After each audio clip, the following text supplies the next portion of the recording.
Assalamualaikum warahmatullahi wabarakatuh. Selamat pagi murid-murid Bapak yang Bapak cintai dan sayangi. Alhamdulillah kita berjumpa kembali di pagi yang cerah ini. Mudah-mudahan Allah selalu memberikan keselamatan kepada kita.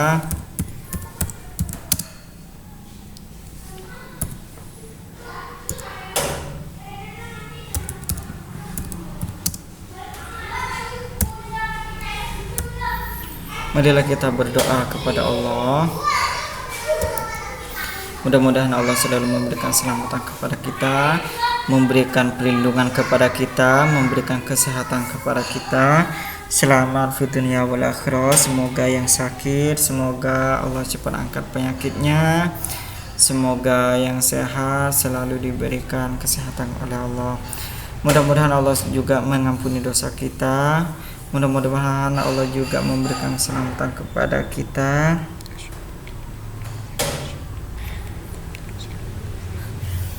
Mudah-mudahan Allah juga memberikan kelancaran dalam urusan kita, terutama dalam ibadah kepada Allah. Mudah-mudahan Allah juga memberikan kemurahan rezekinya kepada kita yang banyak, yang berkah, yang halal, yang bermanfaat bagi kita semua. Amin amin ya rabbal alamin. Baik murid Bapak, untuk hari ini kita masih di tema 6, subtema 3, pelajaran padanan. Ya, oke, kita buka. Pelajaran 4 itu yang akan kita pelajari itu adalah kewajiban, ya. Halaman 130 itu sumber energi alternatif itu sudah Bapak jelaskan kemarin, ya. Sudah disinggung PLTA dan PLTB itu sebagai sumber energi alternatif. Selanjutnya ada pelajaran PKN tentang kewajiban, ya. Kewajiban kita terhadap lingkungan. Nah, kalau ada gambar seperti ini, kira-kira kewajiban kita apa, ya? Kegiatan ini apa? Tentang gotong royong, ya, atau apa, membersihkan desa gitu, ya, kegiatannya boleh, atau kerja bakti pun juga boleh. Kemudian kewajiban yang harus kita lakukan apa, ya, saling membantu, ya. Kemudian apalagi berbagi tugas gitu, ya. Kalau temennya nyapu, kalian buang sampah. Kalau temennya ngangkutin batu, kalian yang menata batunya gitu, ya. Intinya kalian bekerja sama, itu kewajiban. Jangan sampai pada saat teman kalian sedang bekerja, kalian duduk saja gitu, ya, atau kalian santai-santai saja. Kemudian jadi kegiatan kedua ini apa? Kalau ini membersihkan halaman rumah sepertinya, ya. Ya, kalau tadi itu desa atau lingkungan, kalau ini halaman rumah. Kewajiban kita apa?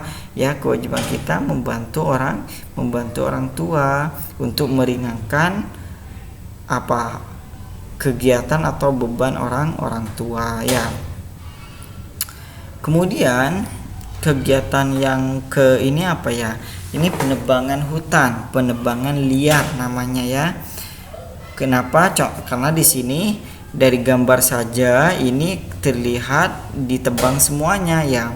Bahkan ini yang tinggal satu ditebang. Jadi ini kegiatannya penebangan hutan atau penebangan liar. Kewajiban kita apa?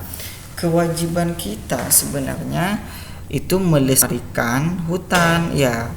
Jangan sampai ditebang semuanya, itu tidak boleh, ya. Sebelum ditebang harus ada penggantinya, ya.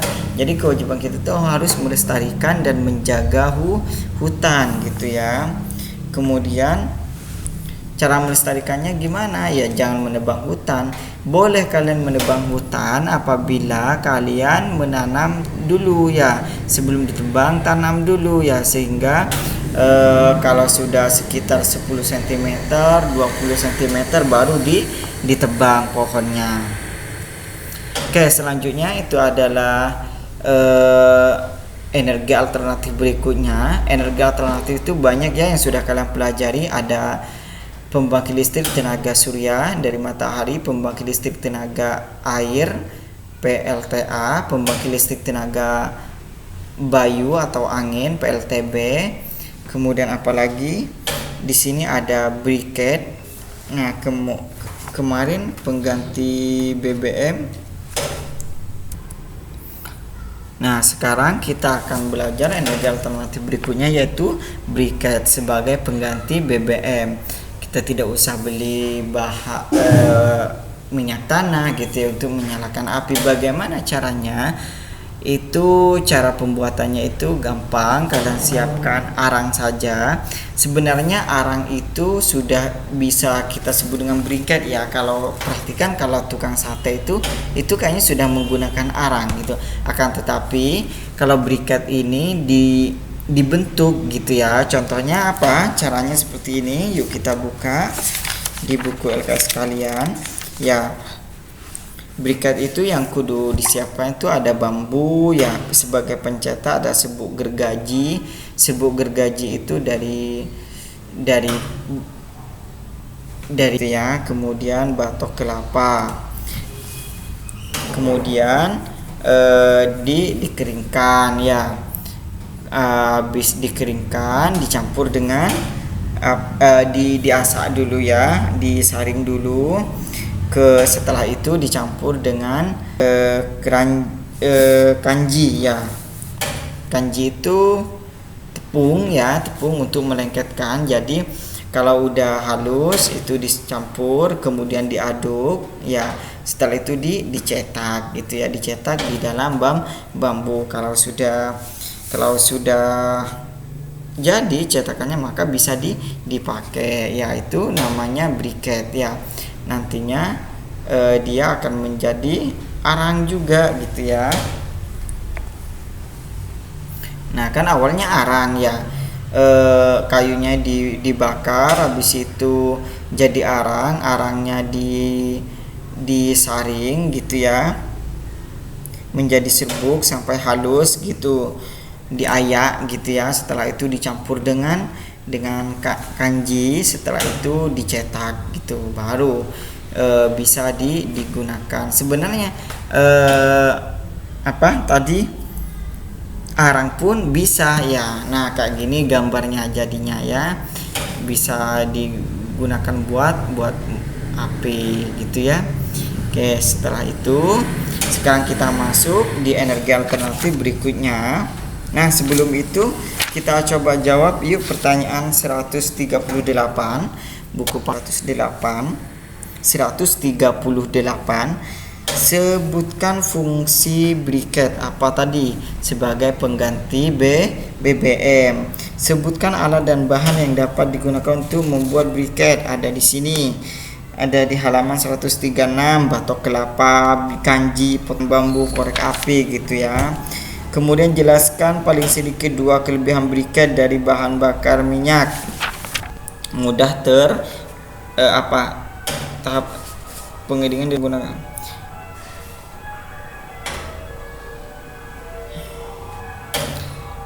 Mengurangi pencemaran polusi ya, itu yang pertama. Kemudian menghemat bahan bakar. Yang pertama mengurangi polusi, kemudian menghemat bahan bakar. Mengapa briket dapat dijadikan energi alternatif? Karena dapat menghasilkan panas ya. Kemudian briket dapat mengurangi sampah. Bagaimana menurut pendapatmu? Jelaskan alasannya. Ya, briket dapat mengurangi sampah, terutama sampah kayu gitu ya, digunakan kembali ya. Oke. Selanjutnya ada biogas ya. Kita perhatikan di biogas ini adalah energi alternatif yang berasal dari kotoran hewan ya. Di sini ada kotoran sapi ya. Perhatikan di sini ada sapi. Sapinya itu mengeluarkan kotoran yang disebut dengan cow dung ya. Cow dung itu kotoran, cow itu sapi. Jadi cow dung itu kotoran sapi. Nah, kotoran sapi ini kotoran sapi ini dicampur dengan air, kemudian dimasukkan ke sebuah tabung ya. Habis itu maka dia akan mengeluarkan gas. Gas ini disalurkan ke dalam biogas generator ya. Setelah itu dari gas generator akan menghasilkan listrik dan gas gitu ya. Bisa disalurkan ini stove, namanya stove itu kompor gas. Jadi dari generator ini menghasilkan gas, kemudian juga menghasilkan energi listrik, bisa disalurkan ke lampunya jadi menyala. Nah, kalau yang ini ya, tulis dari gambarnya, kemudian langkah-langkah biar kalian ingat. Nah, terakhir yaitu belum terakhir, silahkan buka dulu halaman 146. Bapak ingin jelaskan halaman 146. Nah, kita akan belajar jam ya, belajar jam berdasarkan cerita biogas dan lain sebagainya. Oke, ibu memiliki biogas yang dapat digunakan memasak selama 8 jam. Berarti biogasnya lama 8 jam. Jika ibu memasak setiap hari selama 4 jam, berapa hari biogas dapat digunakan? Berarti berapa kali 4 yang hasilnya 8 gitu ya. Berarti 2 hari 2 kali 4 sama dengan 8. Oke, berikutnya seorang pedagang memiliki biogas yang dapat digunakan memasak selama 16 jam. Jika pedagang tersebut memasak setiap hari selama 6 jam, berapa hari biogas dapat digunakan ya? Berarti kalau pertanyaannya seperti ini, berapa kali 4 yang hasilnya 16? Berapa? 4 kali 4 sama dengan 16. Jadi 4 hari 4 jam. Jam ya, berarti 4 jam. Selanjutnya pertanyaan ketiga, kakak dan teman-teman sedang menyiapkan masakan untuk acara besar menggunakan biogas yang dapat digunakan untuk memasak 10 jam. Ingat 10 jam ya. Jika kakak memulai memasak pukul 12.30.15, maka pukul berapa? Kalau pukul berapa berarti dia ditambahkan berapa akan habis, pukul berapa akan selesai, sama ya. Pukul berapa akan habis, pukul berapa akan selesai, pukul berapa akan pulang gitu ya. Itu sama, berarti ditambahkan. Kata kuncinya hanya itu. Kalau jam berapa akan habis, jam berapa akan selesai, itu ditambahkan. Kalau yang ditanya berapa lama gitu, berapa lama berarti dikurangi. Jadi ini ditambahkan. 10 jam itu berarti 10.00 gitu ya. Berarti 12.15 ditambah 10.00 berapa? 15-nya turun. Setelah itu 10 tambah 12 berapa? 10 tambah 12 22. Jadi jam 22:15.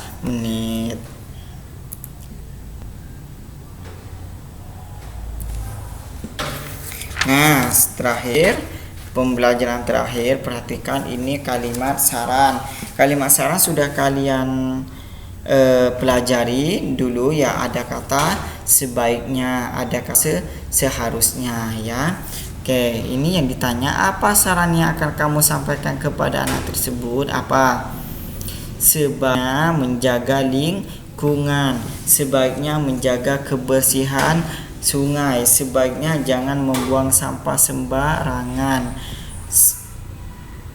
seharusnya kamu buang sampah pada tempatnya gitu ya. Oke, jadi yang penting kalian tulis ya, seperti ini yang penting juga ya. Ini jawabannya kalian tulis ya. Ini tulis, kemudian ini gak usah, ini ditulis, ini ditulis ya. Yang penting kalian tuh tulis. Oke. Untuk Kurdis. Nah, Kurdis silahkan buka halaman 90. Di Kurdis ini baru kalian nulis bahasa Arab ya. Akan tetapi yang kalian tulis itu bukan Al-Fatihah ayat pertama sampai ke-7 ya. Yang Bapak mau itu artinya ayat per ayat seperti di halaman 90 ya. Biar kalian tahu kalau Maliki itu apa artinya, Yaumiddin apa artinya, Iyyaka apa artinya, Na'budu apa artinya gitu ya. Coba, Maliki artinya yang menguasai, Yaumiddin hari pembalasan, Iyyaka hanya kepada Engkaulah, Na'budu kami menyembah, Nasta'in kami mohon pertolongan, Ihdina tunjukilah kami, as-siratoh jalan, al-mustaqim yang lurus, alladzina orang-orang yang an'amta engkau beri nikmat, alaihim kepada mereka, ghairi bukan, al-maghduh yang dimurkai, ad-dallin mereka yang sesat gitu ya. Bapak maunya yang per ayat ya, bukan dari ayat 1 sampai 7 ya, biar kalian paham ya. Oke, terima kasih atas perhatiannya. Wassalamualaikum warahmatullahi wabarakatuh.